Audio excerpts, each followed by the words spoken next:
तर गाईज आता आपण जातो फार्म हाऊसला. ब्लॉग लास्टपर्यंत बघा. जर कोण नवीन असेल तर फॉलो करा. पोचलो ठाण्याला. इथून केली ट्रेन चेंज. तर पोचलो बदलापूरला. इथं अथर्व भेटला. तो बघा काय बोलते.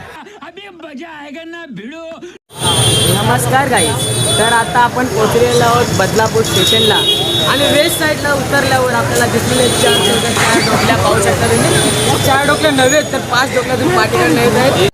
नंतर भेटली गाडी. गाडी झाली फुल ना पैसे झालं गुल. आता पोचलो फार्म हाऊसला. फार्म हाऊस बघितला. फार्म हाऊस बघून पोरांना टेन्शन आला. नंतर चेंजिंग केला ना. हा बघ याच्यासारखा नाचायला लागला. मतलब वो अलग ही लेवल का बंदा था.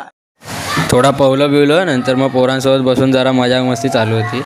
संध्याकाळ झाली. आता विचार केला करू काय. मग नंतर आठवलं घ्या बबलूची चाय. नमस्कार गाईस. तर आता आपण बघू शकता आपली मैफिल इथं बसलेली आहे. पण दोस्तीतला दुनियेतला राजा माणूस आपल्या इथे बॅनरवरती झलक आहे. त्याला थोडीशी चाय अजून आणि बिस्किटाला थोडीशी चाय. चला गाईज आजच्या ब्लॉगमध्ये एवढंच. भेटू नंतरच्या ब्लॉगमध्ये.